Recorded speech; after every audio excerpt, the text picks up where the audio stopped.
जय श्री राधे राधे राधे। राधा मेरी स्वामिनी और मैं राधा जी को दास। जन्म जन्म मोहे दीजियो श्री वृंदावन वास। श्री वृंदावन वास। जय जय श्री राधे। जय जय श्री राधे। जय जय श्री राधे। बोलिए राधा रानी सरकार की जय। आज राधा अष्टमी की शुभ वेला में आप सभी को वृंदावन से बहुत बहुत बधाई हो। सभी प्रभु प्रेमियों को मुझ कृष्ण प्रिया किशोरी दासी की ओर से वृंदावन से राधे राधे राधे राधे। जैसे भगवान कृष्ण दिव्य हैं, वो जो भी कार्य करते हैं उसे लीला कहते हैं। इसी तरह से राधा रानी भी दिव्य हैं, उनके भक्त भी दिव्य हैं और उनके कार्य भी लीला कहलाते हैं। अर्थात भगवान की अंतरंग शक्ति से किए गए कार्य जो संसार के कार्यों से अलग होते हैं। इसलिए भगवान का जन्म जन्म नहीं कहलाता, बल्कि प्राकट्य कहलाता है, अवतरण कहलाता है। राधा रानी के अवतरण के इस पावन अवसर पर आज आप राधा रानी के अवतरण की कथा का रसपान करेंगे। कृष्ण तत्व के बारे में तो आप सभी लोग सुनते ही हैं, कभी भागवत जी के माध्यम से, कभी उनकी अन्य कथाओं के माध्यम से, लेकिन राधा तत्व के बारे में कम सुनते हैं। ये अत्यंत गोपनीय तत्व है। हमने भी संतों के मुख से ही जो सुना है वो आपको सुनाने की कोशिश करेंगे। कहते हैं जब समुद्र मंथन हुआ तो देवताओं को अमृत पिलाने के लिए भगवान ने मोहिनी अवतार लिया। तो वो उनका जो मोहिनी अवतार वाला रूप था, जो उनका स्वरूप था, वो बहुत ही दिव्य था, सबके मन को मोहने वाला था। मोहिनी नाम था उनका। उस पर सभी देवता उस रूप पर मोहित हो गए। सबके मन में एक भाव आया कि ये हमें हमारी प्रिया के रूप में प्राप्त हो। यानी इतना सुंदर ठाकुर जी का मनमोहक रूप था। शंकर जी भी उनके पीछे पीछे चल रहे हैं, ब्रह्मा जी भी उनके पीछे पीछे चल रहे हैं। सभी देवता बार बार उनके उस रूप का दर्शन करना चाहते हैं, लेकिन उन सभी देवताओं में एक देवता ऐसे थे जो उनको इस भाव से नहीं देख रहे थे, और वो थे सूर्य। सूर्य ने जब मोहिनी रूप को देखा तो उनके हृदय में एक भाव आया, इतनी सुंदर, इतनी कोमल, काश ये मेरी बेटी बन जाए। देखो, सब देवता तो सोच रहे थे ये मेरी पत्नी बन जाए, लेकिन सूर्य देव सोच रहे हैं ये मुझे मेरी पुत्री के रूप में प्राप्त हो। कितना पावन, कितना पवित्र भाव है उनका। अब मोहिनी भगवान ने जब उनके भाव को देखा तो भगवान किसी और की तरफ न देखकर सूर्य देव की ओर प्रेम भरी नजर से देखने लगे। देखकर ठाकुर जी ने कहा, तो तुम्हारी ये इच्छा है? तब सूर्य देव बोले, जी प्रभु, आप हमारी पुत्री बने, मेरी यही इच्छा है। तब मोहिनी भगवान ने कहा, इतना आसान नहीं है हमें प्राप्त करना, इसके लिए आपको कठिन तप करना होगा। सूर्य बोले, प्रभु, मैं आज से ही तप करूंगा, पर आप वचन दो कि मेरे यहाँ पुत्री के रूप में ही आओगे और इसी रूप में। तब मोहिनी जी ने कहा, यदि मैं तुम्हारे भाव से, भक्ति से प्रसन्न हुई तो ये मेरा जो मोहिनी रूप है, जो 33 कोटि देवताओं को भी मोहित कर सकता है, यदि मैं तुम्हारे यहाँ अवतरित हुई तो जो मेरे इस मोहिनी रूप को भी मोहित कर दे, ऐसे रूप में मैं तुम्हारे यहाँ प्रकट होंगी। बोलिए मोहिनी भगवान की जय, राधा रानी सरकार की जय। वो मोहिनी जिसके ऊपर तीनों लोग भी न्योछावर हो जाएं, उस मोहिनी को भी जो मोहित कर दे, वो रूप आपके यहाँ आएगा। तब सूर्य देव ने बहुत तप किया, तब ये अगले जन्म में एक राजा बने। तब भी इन्होंने बहुत तप किया और द्वापर युग में जब इनका जन्म हुआ तब ये वृषभानु जी के रूप में पैदा हुए। जब इन्होंने ब्रह्मा जी से प्रार्थना की कि आप ठाकुर जी के बहुत नज़दीक हैं, लगता है वो भूल गए हैं, आप उन्हें हमारी याद दिलाएं कि जब से हमने उनका मोहिनी रूप देखा है, हम उनको पुत्री के रूप में पाने के लिए तप कर रहे हैं, हम प्रतीक्षा कर रहे हैं।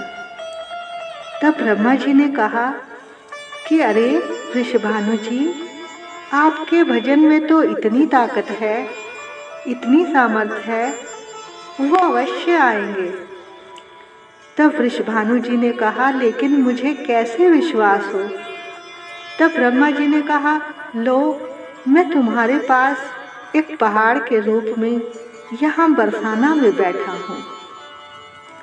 मैं ये जिम्मेवारी लेता हूँ, ठाकुर जी आएंगे। ब्रह्मा जी ने ठाकुर जी से प्रार्थना की, प्रभु, वृषभानु जी आपकी प्रतीक्षा कर रहे हैं।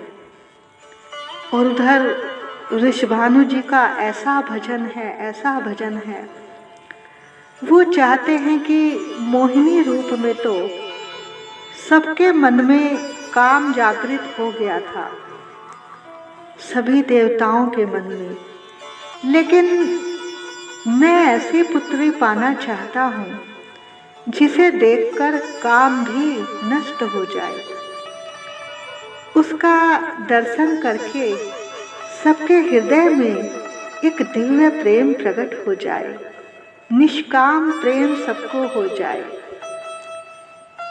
ऐसी पुत्री हमारे यहाँ होनी चाहिए। उधर ठाकुर जी अपने बैकुंठ में विचरण कर रहे हैं और सोच रहे हैं। तभी अचानक ही वहाँ एक दिव्य मणि में उनको अपना प्रतिबिंब दिखाई दिया, यानी परछाई दिखाई दी। आज जब उन्होंने पहली बार अपने प्रतिबिंब को देखा तो वो उस पर ही मोहित हो गए। वो सोच रहे हैं मेरा रूप तो सबको मोहित करने वाला है, लेकिन आज मैं अपने ही प्रतिबिंब पर मोहित हो रहा हूँ, क्योंकि प्रतिबिंब कभी झूठ नहीं बोलता। आप जैसे होंगे आपको वो वैसा ही दिखाएगा, वैसा ही दिखेगा। अब ठाकुर जी ने अपने उस प्रतिबिंब के स्वरूप को वहीं पर स्थिर कर लिया और लक्ष्मी जी का सारा श्रृंगार का सामान लेकर आए और उस प्रतिबिंब को सजाने लगे, उसका श्रृंगार करने लगे। अब पहले उस प्रतिबिंब का मुकुट उतार दिया, मोर पंख उतार दिया और वो जो घुंघराले कारे कारे केश थे उनको खोल दिया। आंखों में सुंदर सा काजल लगाया, होठों में लालिमा लगाई और माथे में बिंदिया लगाई और नाक में नथ पहनाई और कानों में झुमके पहनाए, गले में हार पहनाया और पैरों में पायल पहनाई, हाथों में चूड़ियां पहनाई, अंगूठी पहनाई और पैरों में बिछुए पहनाए, पायल पहनाई, यानी उनका सारा श्रृंगार कर दिया।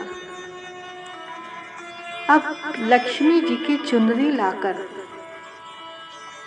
एक सुंदर सी चुनरी लेकर आए और जैसे ही उनके सिर पर उड़ाई और उनका जो वो श्याम रंग था उसको उन्होंने गौर रंग में यानी गौर वर्ण में बदल दिया।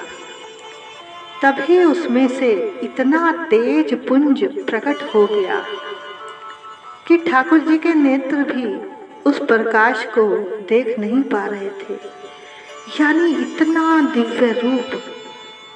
थोड़ी देर अपने नेत्रों को बंद करके जब धीरे धीरे अपने नेत्र खोलकर अपने उस प्रतिबिंब को प्रभु ने देखा, तब किशोरी जी का दिव्य स्वरूप वहां प्रकट हो गया। जय जय श्री राधे, जय जय श्री राधे, जय जय श्री राधे। बोलिए राधा रानी सरकार की जय। अब पहले ठाकुर जी ने किशोरी जी को दंडवत प्रणाम किया। तब किशोरी जी ने कहा, हे श्याम सुंदर, आपने ही मेरा निर्माण किया है। आपके हृदय में मेरे लिए क्या भाव है? तब श्याम सुंदर बोले, हे किशोरी जी, आज तक सभी देवता मेरे रूप से मोहित थे, लेकिन मैं भी तड़प रहा था।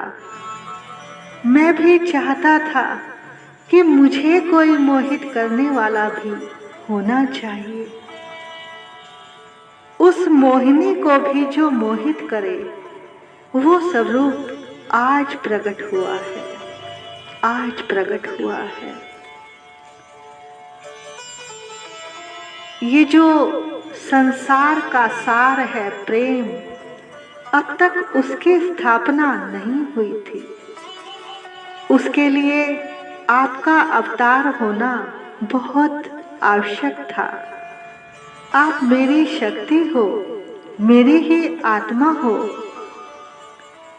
ये सारा संसार उस परमात्मा के लिए दौड़ रहा है कि एक दिन आत्मा परमात्मा में लीन हो जाएगी, लेकिन उस परमात्मा में जो आत्मा है वही तो किशोरी जी हैं, वही तो राधा जी हैं और वही तो प्रेम है। किशोरी जी ठाकुर जी का ही तो प्रतिबिंब स्वरूप है, उनकी आत्मा है और प्रतिबिंब से, आत्मा से प्रेम ही किया जा सकता है। वो दोनों अलग नहीं हैं, एक ही हैं। तब ठाकुर जी ने किशोरी जी से प्रार्थना की कि प्रेम की स्थापना के लिए आप पृथ्वी पर सूर्य के अवतार वृषभानु जी के यहाँ अवतरित हो। तब किशोरी जी ठाकुर जी की बात मानकर वृषभानु जी और कीर्ति जी के यहाँ अवतरित होती है। कहते हैं किशोरी जी का अवतार सुबह 4:40 पर हुआ। वृषभानु जी जो थे वो ब्रिज के रावल गांव में रहते थे, जिसे पुराना बरसाना भी कहा जाता है। वृषभानु जी रोजाना यमुना जी में स्नान करने और पुत्री की कामना से वहां बैठकर तप किया करते थे। एक दिन जब वो सुबह अमृत वेला में स्नान कर रहे थे तो एक स्वर्ण रंग का विशाल कमल अपनी ओर आते हुए देखा। उसका इतना प्रकाश था कि वो उसे देख नहीं पा रहे थे। अब उनके सभी नियम छूट गए। अब प्रेम जो प्रकट हो गया, जहाँ पर प्रेम हो जाता है, प्रेम आ जाता है, वहाँ कोई नियम फिर नहीं बचता। तो जब उन्होंने कमल को देखा तो उसमें उन्होंने एक दिव्य कन्या को देखा। उसका अलौकिक रूप था। वो सोचने लगे ये कन्या यहाँ कैसे आ गई।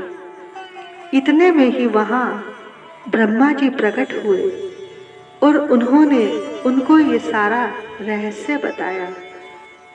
ब्रह्मा जी ने कहा, वृषभानु जी, आप जिस पुत्री को पाने के लिए तप कर रहे हैं ये वही है। ये भगवान की अंतरंग शक्ति है, राधा। तब ब्रह्मा जी ने उस कन्या को उठाया और वृषभानु जी की गोद में दे दिया। अब वृषभानु जी बहुत प्रसन्न हुए और उस नन्ही सी कन्या को लेकर जब महल में जा रहे थे तो रास्ते में हर तरफ का वातावरण प्रसन्न चित्त हो गया। सुगंधित वायु चलने लगी, चारों ओर दिव्य प्रेम आनंद की अनुभूति होने लगी। आनंद ही आनंद सब और छा गया। अब सब रावलवासी सोचने लगे ऐसा क्या घटित हुआ है जो आज हमारे हृदय में प्रेम की अनुभूति हो रही है। बड़े बड़े ऋषि मुनि वहां पधारे, ढोल नगाड़े बजने लगे हैं कि वृषभानु जी के यहाँ लाली हुई है। मंगल गीत होने लगे, सारे रावल में उत्सव मनाया गया। लेकिन 8 दिन बीत गए, किशोरी जी ने नेत्र नहीं खोले। अभी तक किशोरी जी के नेत्रों का दर्शन नहीं हुआ। अब वृषभानु जी और कीर्ति जी चिंतित हो गए कि हमारे यहाँ लाली तो है गई है, परंतु उसने अब तक नेत्र ना खोले। अब जो भी संत आए वो सबसे यही निवेदन करे कि लाली ने नेत्र नहीं खोले। तब देवताओं ने नारद जी को भेजा, आप जाओ और जाकर वृषभानु जी के मन के इस भाव को करके आओ। तब जैसे ही नारद जी आए वीणा बजाते हुए, तब वृषभानु जी ने उनका स्वागत किया, उन्हें बिठाया। अब बार बार सोचे कि मैं इनसे क्या कहूँ। तब उन्होंने कहा, हे भगवान, हमारी एक लाली अभी अभी हुई है, नन्ही सी है, कोमल सी है, लेकिन हमारी लाली नेत्र नहीं खोल रही। तब नारद जी ने सोचा कि आज मुझे कितना सुंदर अवसर मिला है, किशोरी जी के दर्शन करके मैं धन्य हो जाऊंगा। उनके बाल रूप का आज मैं दर्शन करूंगा। अब वृषभानु जी उन्हें अंदर ले गए जहाँ किशोरी जी थी। वहाँ पर सुगंधित सुंदर वातावरण, सामने एक स्वर्ण का रतन जड़ित पालना रखा हुआ था, और जैसे ही उस पालने में जाकर किशोरी जी का दर्शन किया, जैसे कमल की कली होती है, ऐसी नाजुक सी कोमल सी वृषभानु लली हैं, किशोरी जी हैं। जैसे ही दूर से दर्शन किए आनंदित हो गए। तब नारद जी ने वृषभानु जी से कहा कि मुझे कोई मंत्र करना पड़ेगा, इसलिए आप सभी लोग बाहर चले जाएं, हम एकांत में मंत्र पढ़ेंगे। अब कीर्ति जी वृषभानु जी को देखे, वृषभानु जी कीर्ति जी की ओर देखे। तब सोचा, चलो बाबा हैं, विश्वास पात्र हैं। अब जैसे ही वो बाहर गए, नारद जी ने तुरंत उनके चरणों में प्रणाम किया। और आज नारद जी जैसे ही किशोरी जी के दर्शन करते हैं, उनके हृदय में लाल जी के प्रति यानी ठाकुर जी के प्रति प्रेम उमड़ रहा है। ऐसा पहले कभी नहीं हुआ। देखो, दर्शन वो किशोरी जी के कर रहे हैं और प्रेम ठाकुर जी के प्रति उमड़ रहा है। ऐसा क्यों? क्योंकि भैया वो उन्हीं का ही तो प्रतिबिंब है, वो दो थोड़े हैं।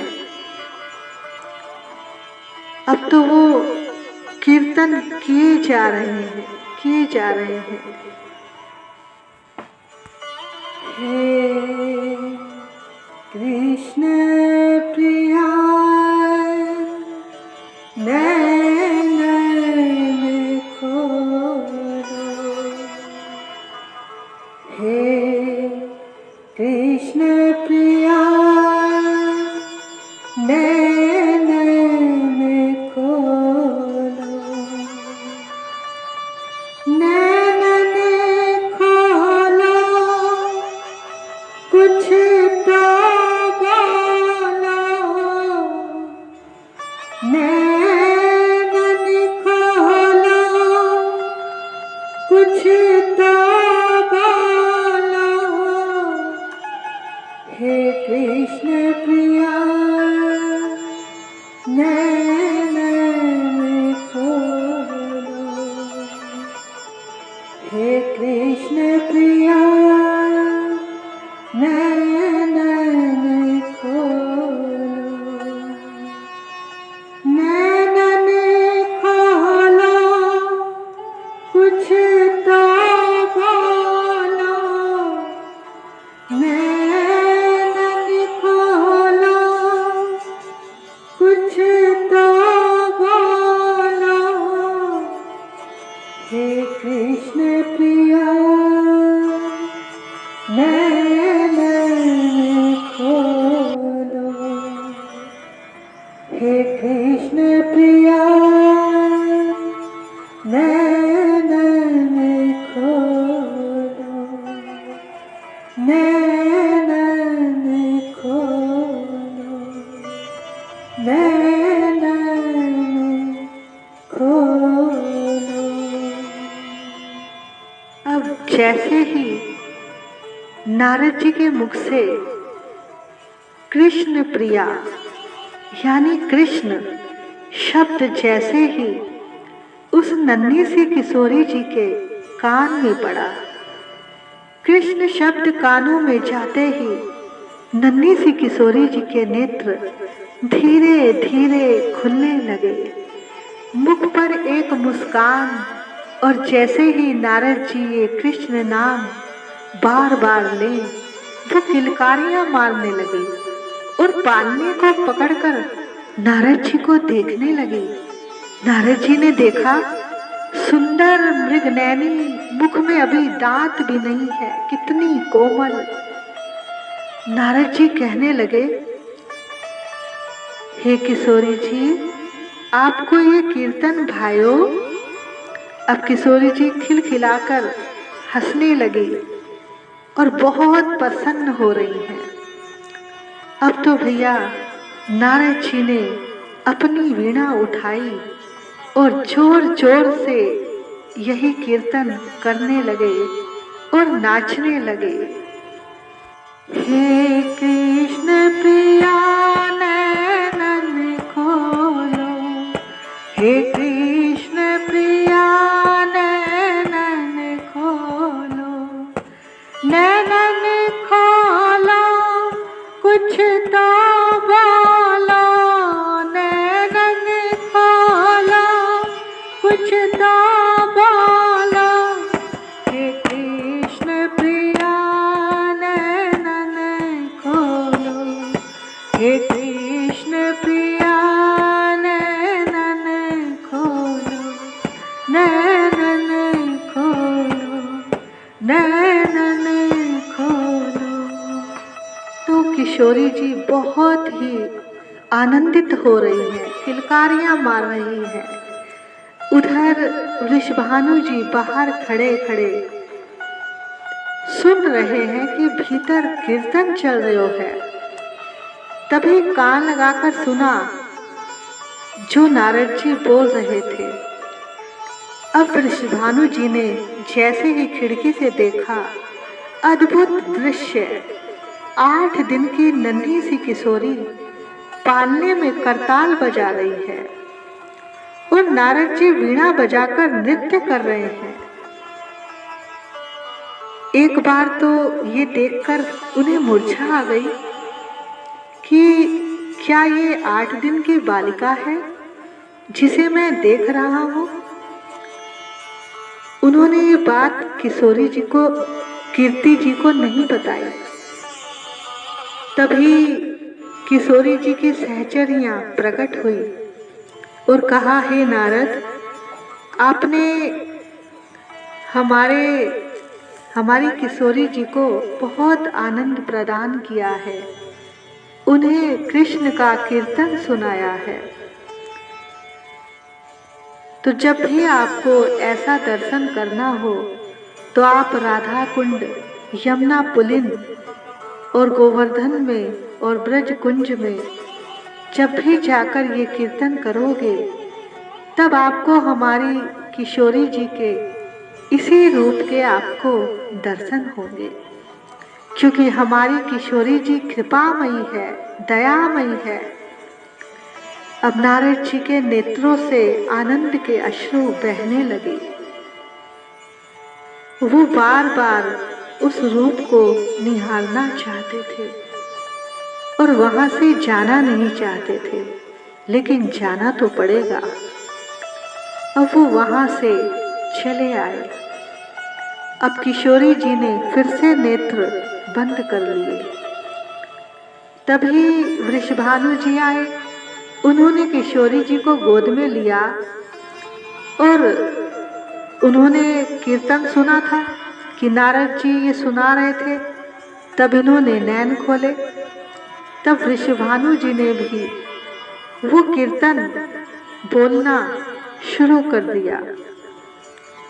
अब जैसे ही सुना, फिर से नेत्र खुल गए, फिर से करताल बजाने लगी किशोरी जी, आनंद विभोर हो गई। अब तो कीर्ति जी को भी सारी बात बताई। कीर्ति जी भी अब यही गाने लगी। अब तो जब मैया यशोदा तक भी ये बात पहुंच गई नंद बाबा तक भी पहुंच गई। तब नंद बाबा और यशोदा मैया भी अपने लाला को लेकर वहां पर आए और वहां आकर अब तो सारा बरसाना ही कीर्तन कर रहा है और किशोरी जी मत्थे में पालने में करताल बजा रही है, खिलखिलाकर हंस रही है और सभी लोग यही कीर्तन कर रहे हैं और देवता पुष्प बरसाने लगे और सब ब्रिजवासी आनंदित हो गए और यही कीर्तन कर रहे हैं। आप सब भी यही कीर्तन कीजिए। हे कृष्ण प्रिया नैनन खोलो, हे कृष्ण प्रिया नैनन खोलो, नैनन खोलो कुछ तो बोलो, नैनन खोलो कुछ तो बोलो, हे कृष्ण प्रिया नैनन खोलो, हे कृष्ण प्रिया नैनन खोलो, नैनन खोलो, नैनन खोलो, हे कृष्ण प्रिया नैनन खोलो, हे कृष्ण प्रिया नैनन खोलो, नैनन खोलो कुछ तो बोलो, नैनन खोलो कुछ तो बोलो, हे कृष्ण प्रिया नैनन खोलो, हे कृष्ण प्रिया नैनन खोलो, नैनन खोलो, नैनन खोलो।